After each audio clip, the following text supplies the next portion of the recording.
मंगलमय मंगल करण वीतराग विज्ञान। नमो ताहि जाते भय अरहंतादि महान। करि मंगल करि हो महा ग्रंथ करण को काज। जाते मिले समाज सब पावे निज पद राज। मिथ्या देवादिक भजे हो है मिथ्या भाव।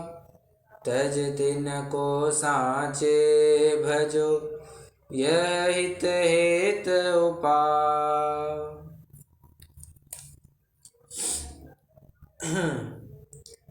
एक वैसे ही श्लोक आता है।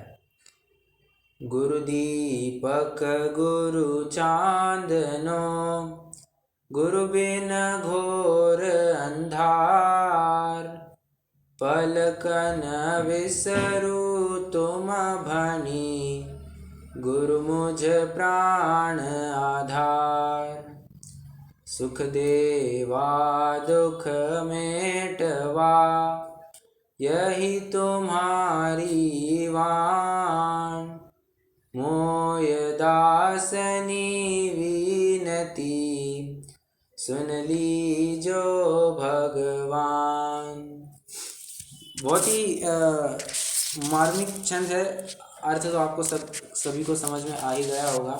इस छंद में से भी एक गुरु का अपने जीवन में क्या महत्व होता है, क्या ओहदा होता है, ये हम समझ सकते हैं। एक गुरु की क्या कीमत होती है, थोड़ा इतिहास में भी झांक करके देखने की कोशिश करते हैं।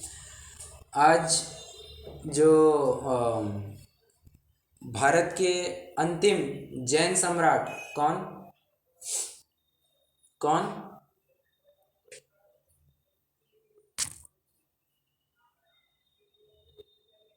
भारत के अंतिम जैन सम्राट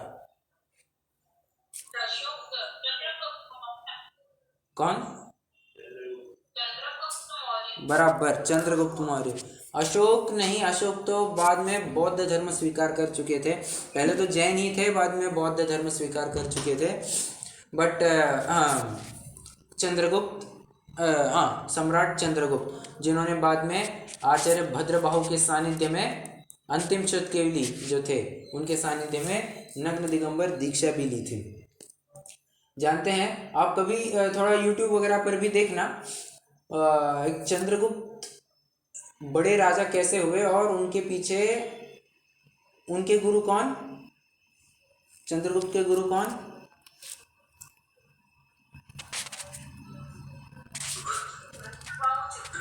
नहीं, भद्रबाहु ठीक है, बट राजा जब तक राजा थे, छोटे से लेकर बड़े होने तक उनके विद्या गुरु कौन? परफेक्ट।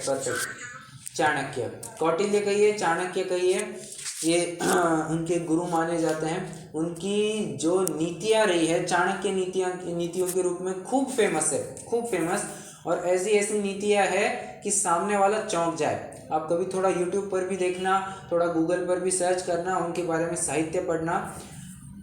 वैसी एक मैं घटना बताऊंगा, अपना वैसा प्रकरण है नहीं, परंतु गुरु किस प्रकार हमें एकदम छोटी से छोटी लेकर के बड़ी से बड़ी समस्या से हमें बाहर निकाल सकता है, इतनी ताकत गुरु में होती है। इसका एक नमूना आपके सामने मैं दिखाता हूँ। एक 5 मिनट लूँगा, फिर अपन को अपने प्रकरण में जुड़ना ही है।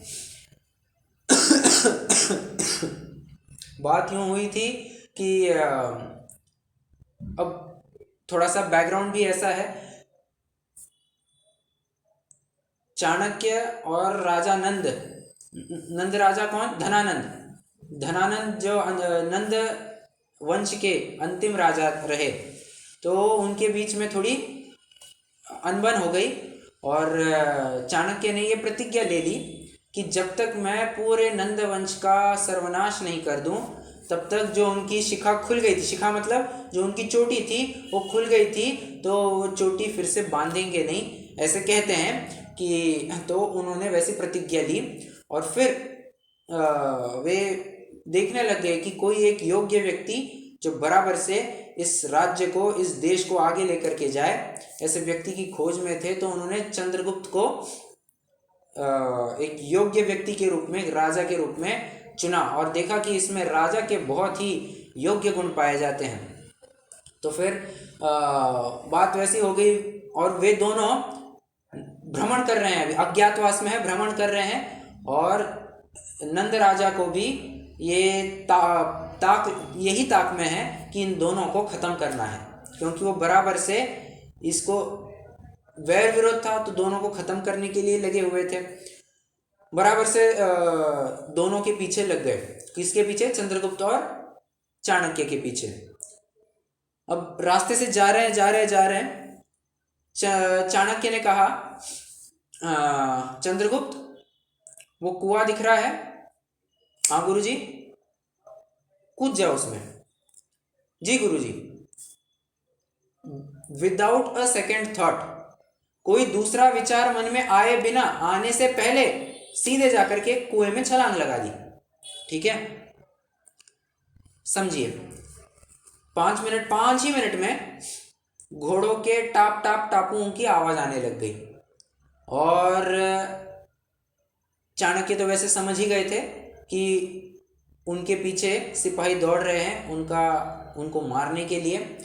और वे जोड़े के रूप में देख रहे थे, सिपाही जोड़ों के रूप में देख रहे थे कि एक चाणक्य और एक चंद्रगुप्त।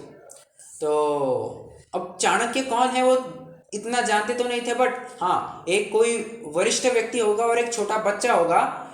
तब चंद्रगुप्त बहुत छोटे थे, लगभग होने चाहिए 8-10 साल के ही होने चाहिए, ज़्यादा बड़े भी नहीं होने चाहिए, तब की ये बात है। तो चल रहे और आगे चाणक्य के सामने, उनको पता नहीं कि ये चाणक्य है। उन्होंने पूछा, क्या आपने यहाँ से 2 व्यक्तियों को जाते हुए देखा, चाणक्य नाम और चंद्रगुप्त नाम से? तो उन्होंने कहा, चंद्रगुप्त चाहिए तुमको? चंद्रगुप्त? हाँ, मैंने उसको अभी अभी देखा है। एक काम करो, वो कुआं दिख रहा है, कुआं, वो उसमें छिपा हुआ है, जाओ तुम और वहाँ से उसको लेकर के तुम जा सकते हो, तुम्हें जो करना है वो कर सकते हो। समझना, चाणक्य ने खुद ने वहाँ चंद्रगुप्त को छुपाया है और चाणक्य खुद ही उन सिपाहियों को कह रहा है चंद्रगुप्त वहाँ पर छिपा हुआ है। तो वे सैनिक जाने लग गए, उतरने लग गए कुएं में।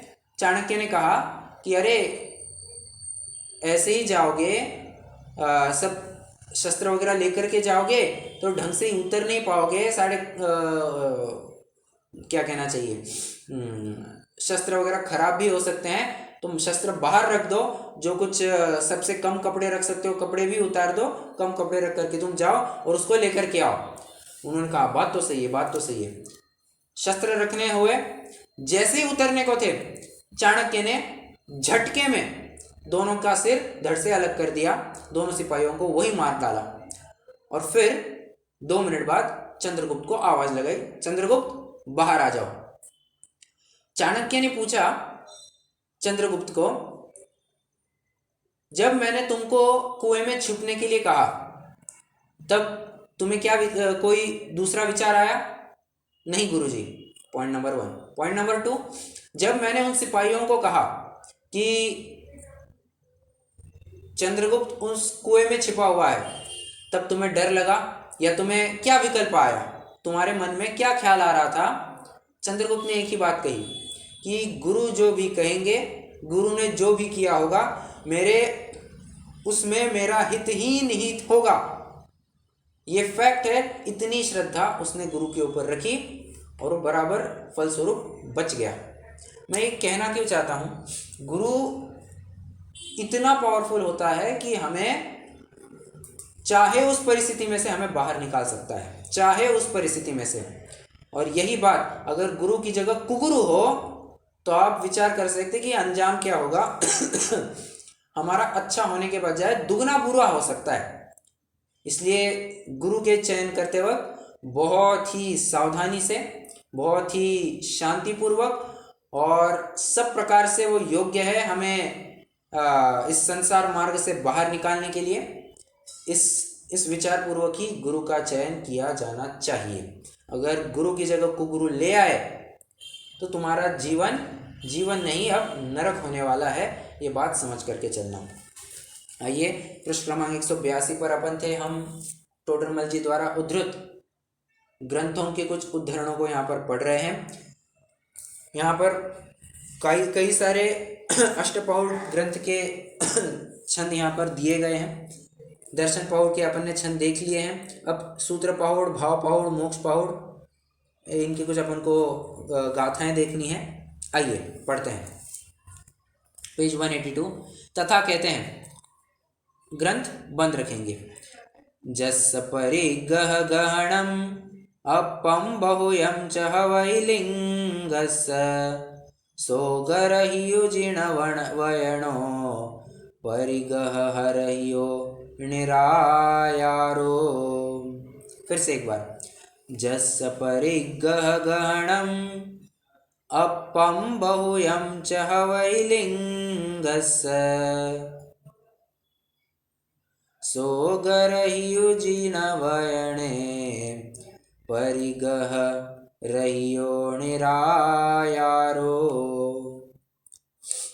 यहाँ पर मुनि कौन, इसकी परिभाषा दी जा रही है। ठीक है, आप पहले अर्थ बताने की कोशिश कीजिए। जस परिगह गहणम, बताइए। जस परिगह गहणम,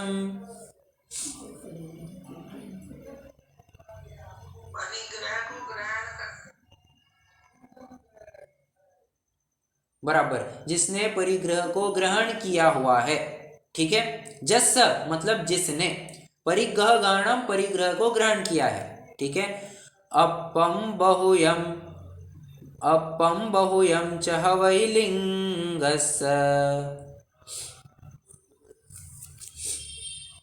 अपम बहुयम, बराबर, बहुत अच्छा। कम या ज्यादा, अल्प बहुत, क्या अपन कहते हैं ना, थोड़ा बहुत अपन ये शब्द का प्रयोग करते हैं, थोड़ा बहुत पानी लेकर के आना, तो वैसे ही थोड़ा बहुत परिग्रह। ओके, अपम बहुयम च हवैलिंगस, मतलब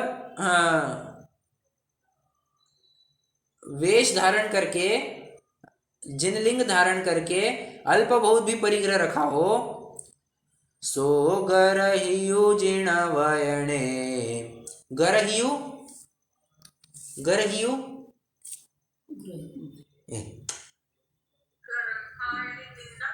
हाँ, बहुत अच्छा, बहुत अच्छा। गरहा मतलब निंदा करने योग्य। आप ग्रंथ में तो नहीं देख रहे ना अर्थ? बहुत अच्छा, बहुत अच्छा, परफेक्ट परफेक्ट। गरहियु मतलब गरहा, अपन कहते हैं निंदा गरहा, तो निंदा, सो निंदा का पात्र है। कहाँ पर? जिण वयणे, जिन वचन उसको निंदा का पात्र कहते हैं। और परिगह रहियो निरायारो,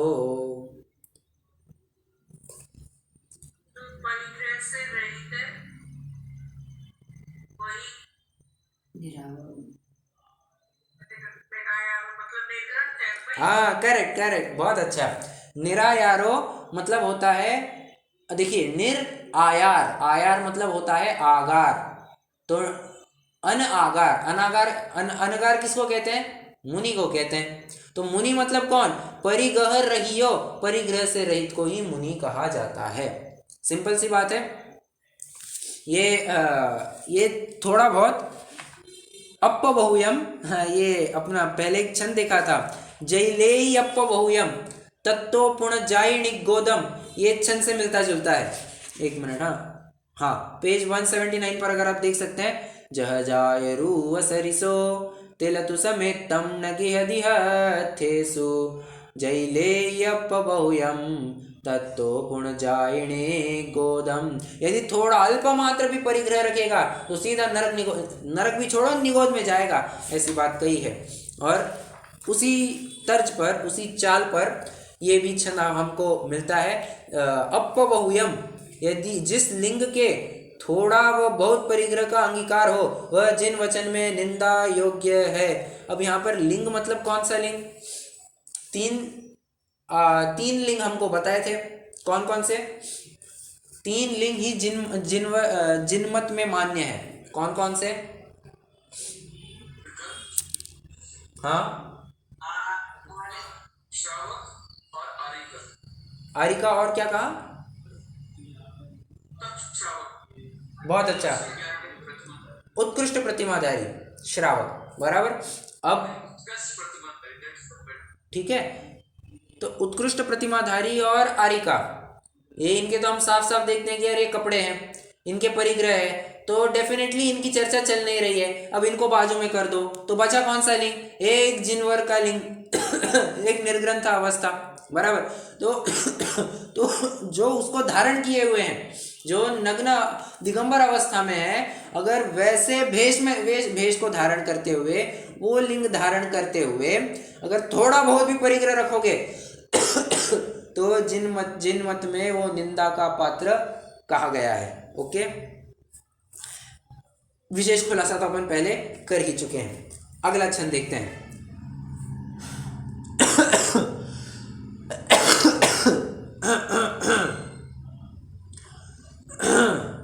हाँ जी, धम्मं मिणिपवासो दोषावासो य उच्छुफुल्लसमो निप्पफलनिगुण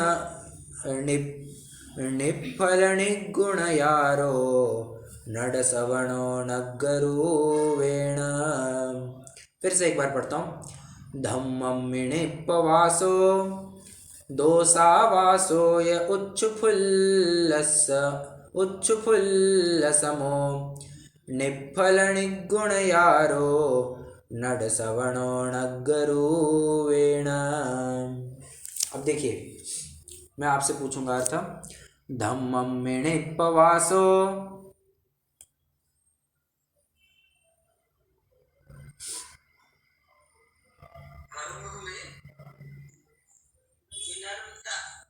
क्या?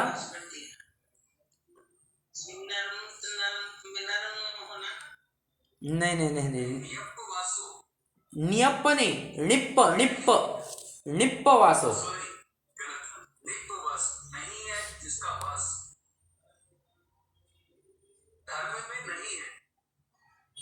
हाँ, करेक्ट करेक्ट, बहुत अच्छा।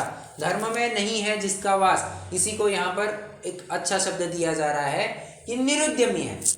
यहाँ पर निरुद्यमी ये शब्द का प्रयोग किया जा रहा है, ठीक है। निप्पवासो नहीं है जिसका वास, एक। दोषावासो, दोषावासो क्या? फिर से, बहुत अच्छा, दोषों का घर है। दोषावासोय उच्छुफुल्लसमो, उच्छुफुल्लसमो। अब आपको नहीं ख्याल में आ गया होगा, उच्चु मतलब इक्षु, तो इक्षु फूल समान निष्फल है, ठीक है। ये इक्षु फूल क्या होता है?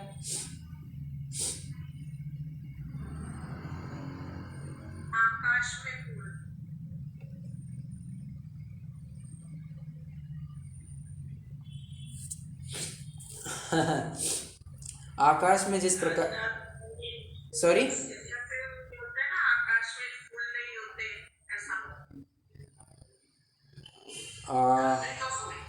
सॉरी, इक्षु, इक्षु फूल, पर गन्ने को फूल, गन्ने को फूल आता है? गन्ने को, गन्ने को फूल आता है? I doubt.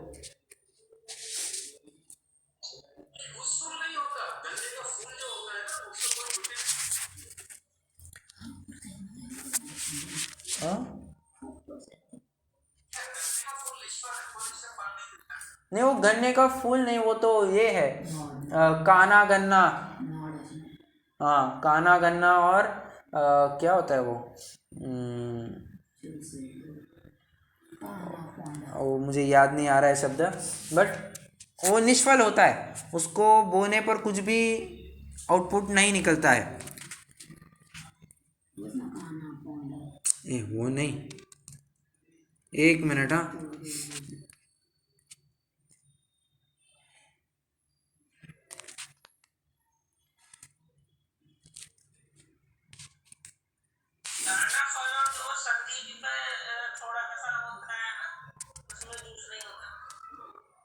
हाँ, उसमें तो रस नहीं होता, ठीक है।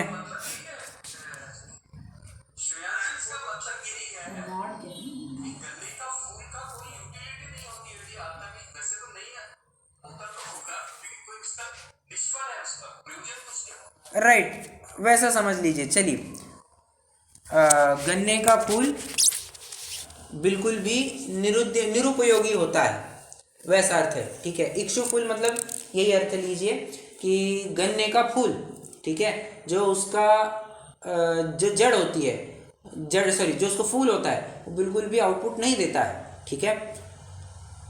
आगे, निफल निगुण यारो, आगे, निफल निफल निगुण यारो,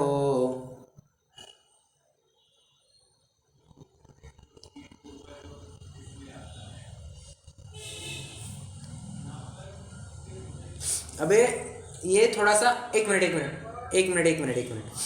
इच्छु फुल्ल समो निफल, ये इकट्ठा पढ़ना है। निफल नीचे शब्द आया है, इच्छु फुल्ल समो निफल, इक्षु फूल के समान निष्फल है, ठीक है, ऐसा अर्थ लेना। अब आगे, निगुण यारो,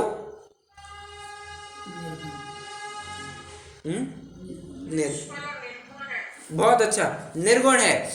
नड सवणो नगरुवेण, नड नड नड,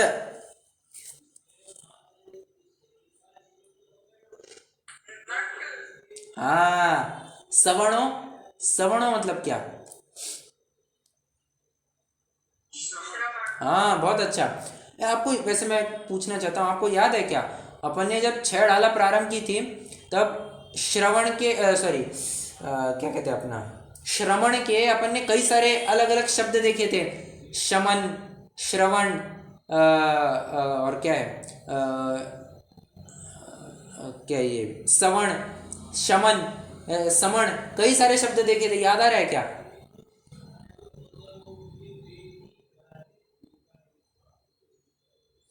अगर नहीं याद आ रहा होगा तो आप अपनी नोटबुक खोल करके देख सकते हैं, वहां पर अपन ने कई सारे ऐसे शब्दों की चर्चा की हुई है, ठीक है। तो उसमें से एक शब्द था होगा सवण, सवणो, ठीक है। तो श्रवण, तो नट श्रवण, देखो कैसी उपमा दे दी है कि जो श्रवण, जो श्रवण तो नहीं है, बट नट होकर के वैसा काम कर रहा है, मानो मतलब कहना चाह रहा है कि नाटक कर रहा है, नट कह करके नाटक कर रहा है, ऐसा कह रहे हैं। बहुत बड़ी गाली है, कोई मुनि होकर के गए "ए, चल नाटक बंद कर तेरा", बहुत बड़ी गाली है, बहुत बड़ी गाली है। णग रुवेण, और नग्न रूप धारण किया हुआ है, ये सब वेश धारण किया है, नट समान हो तुम नाटक कर रहे हो। कितनी कठोर बात है। कोई अपन को कहे कोई अपन हाँ, छोटे बच्चों को भी कहते हैं ना कि छोटे बच्चे अगर बहुत कहने लग जाए बार बार कि मम्मी मेरा पेट दर्द कर रहा है, मम्मी मेरा सिर दर्द कर रहा है, मम्मी मेरे पैर दर्द कर रहे हैं, और वे बार बार छोटे बच्चे कहने लग जाए, तो माता पिता क्या कहते हैं, चल नाटक बंद कर। या स्कूल में भी कहते हैं ना, टीचर मेरा पेट बहुत दर्द कर रहा है, मुझे घर जाना है, पढ़ाई करनी होती नहीं है। हमने तो बहुत देखा स्कूल में, टीचर नहीं हो रहा है मुझसे, बहुत पेट दर्द कर रहा है, बहुत उल्टी हो रही है ऐसा कर करा करके कितने बार तो फर्जी एप्लीकेशन कर करा के हाफ डे निकल जाते थे। क्यों? मन नहीं लग रहा है स्कूल में, घर जा करके आराम करो। ऐसे कितना तो भी हमने देखा है। और वही बच्चा अगर बार बार बार बार ये बहाना देने लग जाए कि टीचर नहीं, मेरी तबीयत बहुत खराब थी, बहुत खराब थी, टीचर एक ही बात कहती है, ये चल नाटक बंद कर, नाटक कंपनी, बस यही बात है। आचार्य देव ऐसे जीवों को ये ताड़ना दे रहे हैं, तुम अपना अपना नाटक बंद करो, इससे तुम्हें कुछ भी फायदा नहीं होगा। याद करना चाहिए इस प्रसंग में किसकी कथा,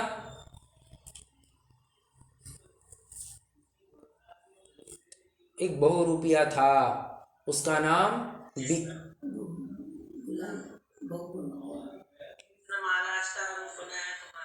हाँ, बराबर बराबर, कथा आपको याद है, वो पात्र का नाम भी बताइए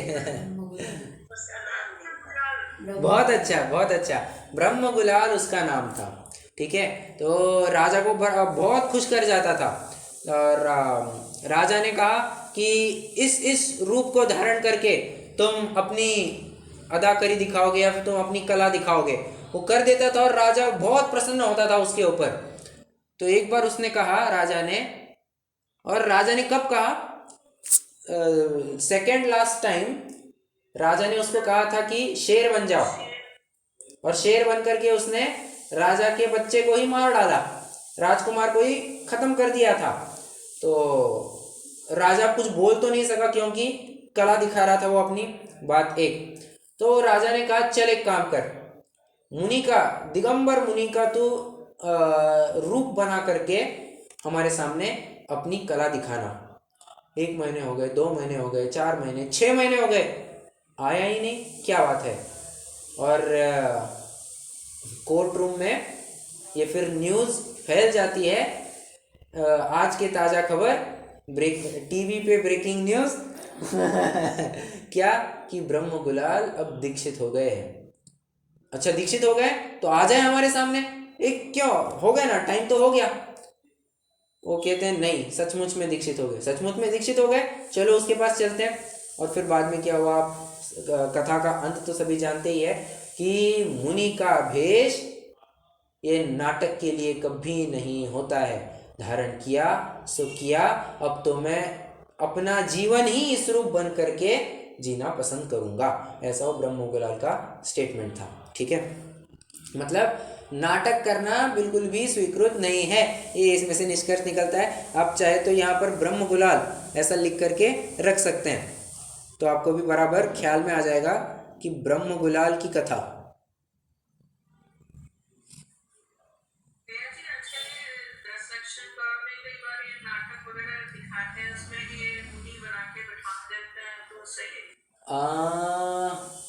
अब मैंने भी ये थोड़ा इसके ऊपर विचार किया, बट मैं ऐसा कुछ निष्कर्ष पर नहीं पहुंच पाया हूँ। प्रश्न तो आपका बिल्कुल उत्तम है कि ये नाटक वगैरह करवाते हैं, मुनि बना हुआ दिखाते हैं। अब देखिए, सच में कहूँ मुझे भी एक प्रॉपर आंसर नहीं दे पाऊँगा मैं। I am not able to give you a particular proper answer. मैं थोड़ा और विचार करके बताऊंगा।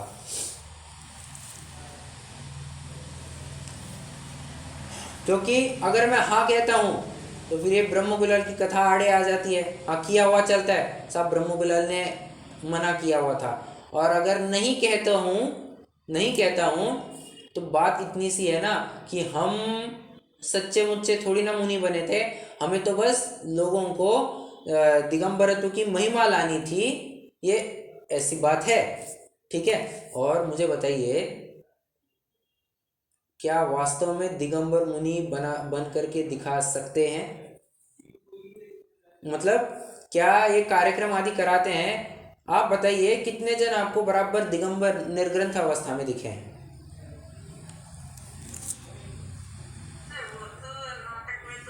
बस बस, राइट।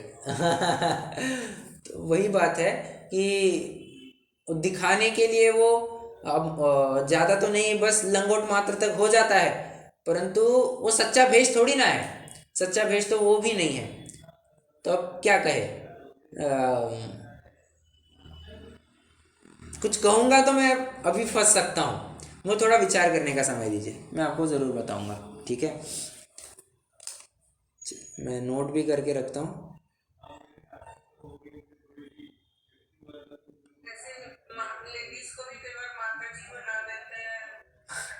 अब कुछ हद तक मुझे वो चल जाएगा, क्योंकि माताजी बनाना है, कुछ अलग सा फर्क तो पड़ना है नहीं। एक सफ़ेद साड़ी लपेटनी है, बस उसके ऊपर तो कुछ होता है नहीं। तो बहनों की अपेक्षा तो मैं ओके समझता हूँ। मेरा पर्सनल ओपिनियन है कि ऐसा बहनों की अपेक्षा तो चल जाना चाहिए, परंतु मुनि ये तो नहीं होगा, ये खेल मात्र तो नहीं होता है। डेफिनेटली ये आरिका बनना भी खेल मात्र तो बिल्कुल भी नहीं होता है, क्योंकि बहुत उग्र पुरुषार्थी होती है ये आरिका माता जी भी, खूब उग्र पुरुषार्थ करती है। आज क्या हो रहा है उसकी बात नहीं चल रही है, ठीक है, वास्तव में देखेंगे तो खूब उग्र पुरुषार्थ करती है, क्योंकि वे भी वन जंगलों में ही रहती है, इतनी बात पक्की है। और एक स्त्री ने वन जंगलों में रहना कितनी विशेष बात है, कितनी विशेष बात है, बहुत दुर्दम्य साहस और एक तीव्र इच्छा शक्ति अपने आत्मकल्याण की हुए बिना ये इतना पुरुषार्थ तो नहीं हो सकता है। इसलिए पुरुषार्थ की दात तो देनी ही चाहिए, बट मुनिराज का लेवल तो उससे भी ऊपर है, तो थोड़ा ना थोड़ा कहीं ना डिफ्रेंशिएट तो हो ही जाता है, ठीक है। चलिए फटाफट इसका अर्थ पढ़ते, ये छंद जो अपन ने देखा अभी, धम्मम में पवार, ये हो गया, जो धर्म में निरुद्यमी है, दोषों का घर है, इक्षु फूल समान निष्फल है, गुण के आचरण से रहित है, वह नग्न रूप से नट श्रमण है, भांडवत वेशधारी है। अब नग्न होने पर भांड का दृष्टांत संभव है, परिग्रह रखे तो यह दृष्टांत भी नहीं बनता, ठीक है, जो परिग्रह रखेगा उसके तो ये भी नहीं कह सकेंगे, ठीक है। नेक्स्ट छंद, जे पाव मोहियमयी लिंगम घेत्तूर्ण जिणवरिंदाणम पावम कुणंति पावा ते चत्ता मुखमागम्मी। फिर से, जे पाव मोहियमयी लिंगम घेत्तूर्ण जिणवरिंदाणम पावम कुणंति पावा ते चत्ता मुखमागम्मी। अब अर्थ बताते जाइए। जे पाव मोहियमयी, जे पाव मोहियमयी, पाव कौन सा, लादी पाव, भजी पाव, जिनकी मति पाप से मोहित हो गई। बहुत अच्छा, बहुत अच्छा। जे पाव मोहियमयी लिंगम घेत्तूर्ण जिणवरिंदाणम, लिंगम घेत्तूर्ण जिणवरिंदाणम,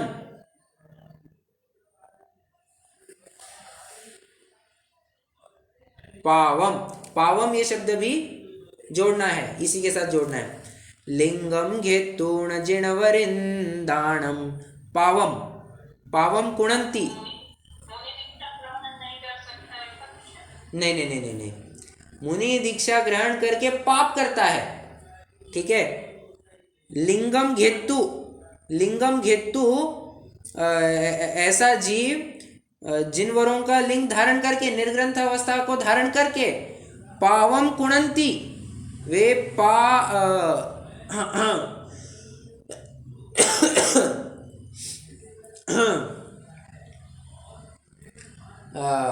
वे क्या कहते हैं, अगर पाप करते हैं, मुनिलिंग धारण करके पाप करते हैं, पावाते चत्ता मोक्ष मगम्मी, चत्ता मतलब वो कहते हैं ना पदच्युत होगा, पदच्युत हो गया वो, मतलब हाँ नहीं, अपन कहते हैं ना 11वें गुण स्थान से च्युत होकर, च्युत होकर मतलब छूट जाना, फिसल जाना, गिर जाना, या यहाँ थोड़ा सा और ही ज़्यादा स्ट्रॉन्ग वर्ड यूज़ किया है, भ्रष्ट हो जाना, ठीक है। कोई जैसे न्याय मार्ग से च्युत हो गया, मतलब क्या हो गया, कहते हैं भ्रष्ट आचरण वाला हो गया, जिसी को भ्रष्टाचार भी कहते हैं। न्याय मार्ग से च्युत हुआ मतलब ही क्या, भ्रष्टाचारी हो गया, बस च्युत का चत्ता मतलब यहाँ पर भ्रष्ट हो गया, ठीक है। मोक्ष मगम्मी, मोक्ष मार्ग में वो भ्रष्ट हो गया है, कौन, पावा, पावा मतलब पाप वाला, पावा मतलब पाप वाला, ठीक है। ते अद्यापि पापा, ये ऐसा एक शब्द आता है, ऐसे ये आता है, कहाँ आता है देखना पड़ेगा, ते अद्यापि पापा, हाँ समयसार में, आत्मख्याति में है कहीं तो भी, मुझे याद नहीं आ रहा है, कलश में, कहीं कलश में होना चाहिए। ते अद्यापि पापा। ठीक है, चलिए ये भी एक हो गया। आगे देखते हैं अपन अगला छंद। जे पंच चेल सत्ता गंथक गाहीय जान जायणा शीला आधा कम्मम मिरया ते चत्ता मुखमागम्ये। अब बहुत सारे शब्द आपको परिचित हो गए होंगे, तो ये इसका अर्थ आप फटाफट बता पाएंगे। अब मैं पुनः नहीं दोहराऊंगा क्योंकि कई सारे शब्द आपको परिचित हो गए होंगे। जे पंच चेल सत्ता, बताइए। जे पंच चेल सत्ता,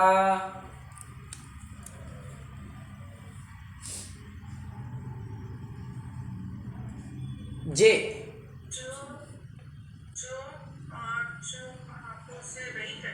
नहीं नहीं नहीं नहीं, पंच मतलब होता है पांच। परफेक्ट परफेक्ट, चेल मतलब होता है वस्त्र। सत्ता, पंचचेल सत्ता, ये एक अखंड शब्द पढ़िए। चेल सत्ता मतलब चेल में आसक्त है, ठीक है। तो जो 5 प्रकार के वस्त्र में आसक्त है। गंथक गाही, गंथ, गंथ मतलब क्या होता है? गंथ, बिल्कुल सही। गंथ मतलब होता है परिग्रह। गंथ का ये मूल अर्थ बताइए पहले। गंथ मतलब होता है ग्रंथ या ग्रंथि, ठीक है। और ग्रंथि का एक अर्थ होता है परिग्रह, ठीक है। ग्रंथि भेद, ग्रंथि का एक अर्थ मिथ्यात्व भी होता है। अरे यहां तक अपन आए थे। तो गंथक गाही, गंथक गाही मतलब गंथ का अर्थ यहाँ पर परिग्रह लेना है। तो परिग्रह को धारण किए हुए यह जायणा शीला, जायणा, जायणा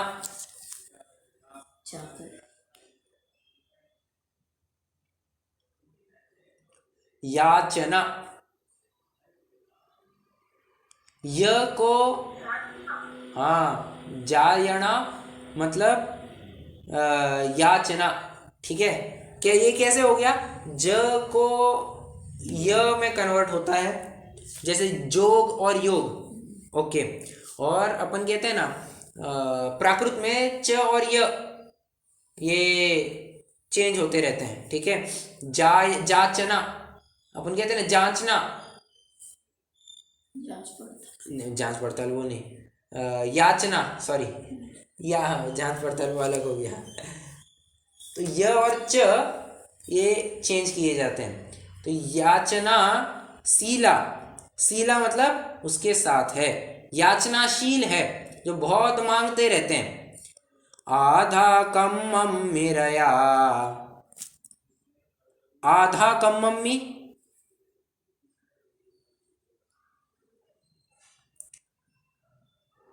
आधा मतलब होता है अध कर्म, आधा कम्मम्मी मतलब अध कर्म।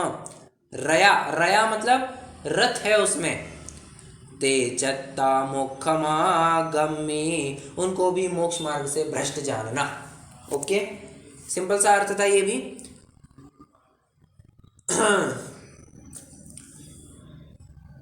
अर्थ, जो 5 प्रकार वस्त्र में आ सकते हैं, परिग्रह को ग्रहण करने वाले हैं, याचना सहित है, अधः कर्म दोषों में रत है, उन्हें मोक्ष मार्ग में भ्रष्ट जानना। और भी गाथा सूत्र वहाँ उस श्रद्धान को दृढ़ करने के लिए कहे हैं, वे वहाँ से जानना। तथा कुंद कुंद आचार्यकृत लिंग पाउड है, उसमें मुनि लिंग धारण करके जो हिंसा, आरंभ, मंत्र, यंत्र मंत्रादि करते हैं, उनका बहुत निषेध किया है, ठीक है। चलिए अब थोड़ा सा आचार्य कुंद कुंद के उद्धरण पंडित साहब ने काफ़ी सारे दे दिए। अब और भी अनेक अनेक ग्रंथों के हवाले यहाँ पर देने वाले हैं। एक ये अपन अभी कवर करेंगे, बाकी वाले फिर अपन कल कवर कर सकते हैं। ये छंद मैं कहूँगा, ये 197 नंबर का जो छंद है आत्मानुशासन का, पेज 182 पर दिया हुआ, ये तो मैं कहूँगा कि सबको कंठस्थ करना है, क्योंकि बहुत ही भाव भरा हुआ है, बहुत ही शानदार और जानदार ये छंद है। मैं पहले ये छंद पढ़ता हूँ। श्लोक है ये वास्तव में, अनुष्टुप श्लोक। इतस्ततश्च त्रस्यन्तो विभावर्यां यथा मृगा वनाद्वसन्त्युग्रामं कलौ कष्टं तपस्विनः। फिर से, इतस्ततश्च त्रस्यन्तो विभावर्यां यथा मृगा वनाद्वसन्त्युग्रामं कलौ कष्टं तपस्विनः। अब देखिए, अब चलिए थोड़ा अर्थ भी बताइए। इतस्ततश्च त्रस्यन्तो, चलिए संधि विच्छेद करके पढ़ता हूं मैं। इतः ततः च त्रस्यन्तो, इतः ततः च त्रस्यन्तो। जो इधर उधर यहाँ घूमते हैं। नहीं नहीं नहीं नहीं नहीं, त्रस्यन्तो, सॉरी, त्रस्यन्तो।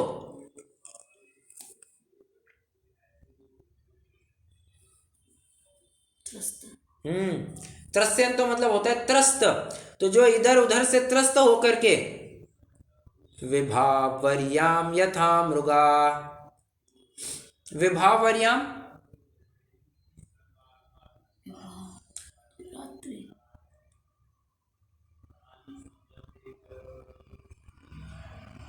विभावरी मतलब क्या होता है? रात्रि में। बराबर, रात्रि में। तो जिस प्रकार रात्रि पास आने लगती है, वैसे वैसे इतस ततश्च त्रस्यन्तो, इधर उधर से भयभीत होता हुआ, त्रस्त होता हुआ, यथा मृगा, जिस प्रकार मृग की हालत देखने में आती है। मतलब फिर से, जैसे रात पास आने लग गई, मृग की भी हालत बहुत खराब होने लगती है, वो बहुत भयभीत होने लगता है और नगर जंगल छोड़ करके नगर समीप आ करके रहना पसंद करता है। उसी प्रकार वनाद्वसन्त्युग्रामं कलौ कष्टं तपस्विना, हाय हाय पंचम काल के मुनि, कलौ, कलौ मतलब पंचम काल के मुनि, कष्टम तपस्विना, थोड़ा भी कष्ट नहीं सहते, और वनाद्वसन्त्युग्रामम, अब ग्रामों में बसने लग गए हैं। हाय हाय पंचम काल की दुष्मता, जब नगर ही के समीप रहने का निषेध था, तो नगर में रहने का हुआ ही। ये लाइन आपको कंठस्थ करनी है, ठीक है। नगर के समीप ही रहने का निषेध किया, तो नगर में रहना तो निषिद्ध हुआ ही। सिंपल सा लॉजिक है। कितने टाइम के लिए जंगल में रह सकते हैं मुनिराज?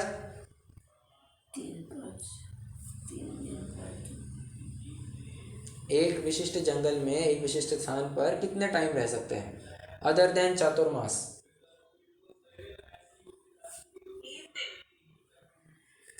3 दिन। Partially correct answer.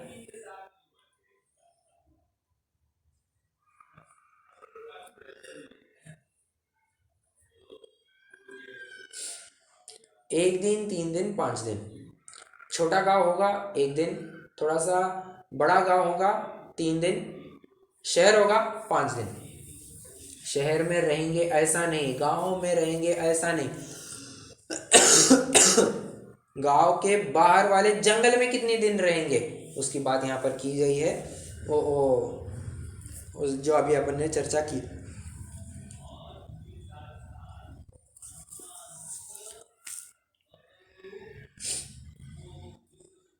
अर्थ एक बार पढ़ते हैं। कलिकाल में तपस्वी मृग की भांति इधर उधर से भयभीत होकर वन से नगर के समीप वास करते हैं। यह महाखेदकारी कार्य है। यहाँ नगर के समीप ही रहने का निषेध किया, तो नगर में रहना तो निषिद्ध हुआ ही।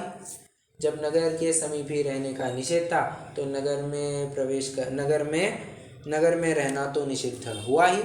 ये लाइन आपको लर्न करनी है, और ये छंद भी हो सके तो आपको लर्न करना है, ठीक है। चलिए, कोई और प्रश्न हो तो पूछ सकते हैं, नहीं तो अपन अभी जैन वनस्पति करेंगे।